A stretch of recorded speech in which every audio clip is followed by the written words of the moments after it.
ายดีครับเจ้าชื่อจิตรวัฒน์ศิลป์ข้าพเจ้าชื่อทัพตุลียือวันนี้พวกเราจะมานำเสนอในวิชาจิตวิทยาครอบครัวในบทเรียนนอนแนวคิดพื้นฐานของการบำบัดในครอบครัวสอนโดยดร.สุศรีเอามาเข้าเริ่มหัวข้อทีหนึ่งเลย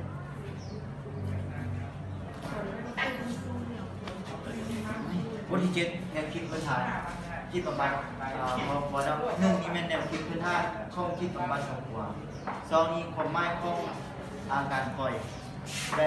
การเบิ่งระบบประสานเนาะเข้ามาข้อหนึ่งเนาะเน้นกระบวนการที่เกิดขึ้นภายในจิตใจหลายกว่าภายในจิตใจเนาะคือเน้นภายในออมค้างโมเมนต์เน้นใส่ในจิตใจของบุคคลนั้นเนาะตรงนี้ภายนอกของเขาเจ้าทำสังคมของสิ่งรอบเนาะสองเมนซุ่มใส่ระบบทางมดโมเมนต์เฉพาะหน่วยย่อยเนาะเมนซุ่มใส่ทางครอบครัวทางสังคมทางพี่น้องแล้วก็บุคคลในสังคมในผู้ที่มีจิตอันเนาะโดยสารแม่นเบิ่งปัญหาแบบวงจรบ่แม่นเส้นกลมเนาะบ่แม่นเฮาสิเน้นการติดตามแบบต่อแม่นเฮาสิได้ออมมาในจุดที่เฮาเคยเข้าหากันเนาะ4แม่นสนใจปัญหาดำเนินอยู่ในแนวใดและมีบทบาทแนวใดในครอบครัวเนาะเขาค่อยสิเลยเนาะสนใจว่าปัญหาดำเนินอยู่ใดแนวใดและมีบทบาทแนวใดในครอบครัวเราจะเน้นในปัจจุบันหลายกว่าเนาะบ่เน้นเรื่องอดีตเนาะแล้วก็เน้นเรื่องอนาคตก่อนเนาะแล้วก็ข้อหาแม่นมุมที่เปลี่ยนแปลงในพฤติกรรมหลายกว่าความเข้าใจตัวเองเพราะว่าการแสดงออกเขาจะออกมาในพฤติกรรมเนาะแล้วก็บ่เน้นเอาใจเฮาไปออกขึ้นไปเนาะจะจบเพียงเท่านี้เนาะเอามาเข้าข้อที่2เนาะเกี่ยวกับว่าความหมายของอาการป่วยเราก็รู้เลยว่าอาการป่วยนี้ก็คือการที่บุคคลมีความผิดปกติและมีปัญหาทางด้านร่างกายและจิตใจและก็บอกอีกอันนึงว่าอาการป่วยนี้ก็คืออาการปวดห้างและก็เป็นพยาธิต่างๆนะแล้วอาการป่วยนี้มันก็จะบ่คงอยู่ตลอดไปมันจะเปลี่ยนแปลงขึ้นอยู่กับสถานการณ์ของมันให้ดีขึ้นนะแล้วก็อาการป่วยตัวนี้มันก็จะบ่มีมือสิ้นสุดเนาะดีเจ็บป่วยแล้วก็เกิดขึ้นไม่อีกต่อไปแล้วมาเข้าต่อปัจจัยที่ให้เกิด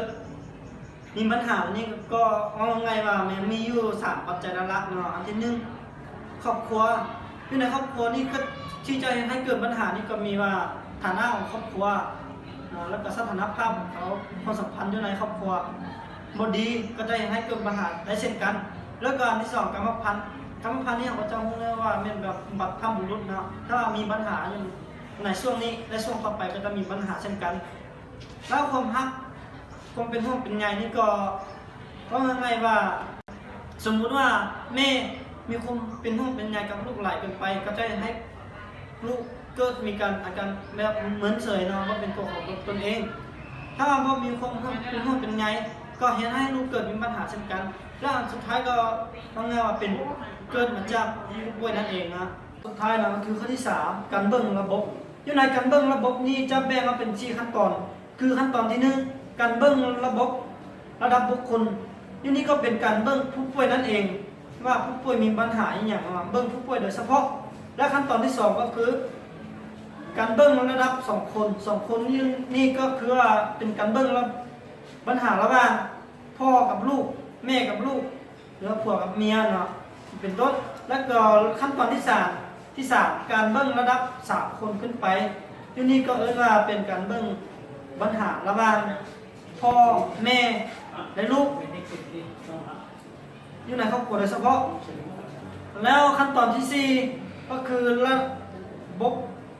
ดับระบบนี่ก็เป็นตัวนี้ก็คือว่าระดับระบบนี้ก็ว่าเป็นพ่อแม่ลูกกับโรงเรียนนะโรงเรียนกับชุมชนกับชุมชนนะนี่เป็นต้นแล้วต่อไปก็คือว่าสรุปว่าการเบิ่งระบบนี้ก็ว่าเป็นการเบิ่งความสัมพันธ์ของทุกคนอยู่ในครอบครัวโดยการเบิ่งว่าสมาชิกแต่ละคนมีปัญหาที่เกิดขึ้นเป็นไปแนวใดและก็มีปฏิกิริยาต่อกันแนวใดเนาะ สรุปว่าการเบิ่งระบบแม่นจะสั้นเท่านี้เนาะแล้วผ่านการรายงานของกลุ่ม7ก็สิ้นสุดเพียงเท่านี้เนาะขอขอบใจ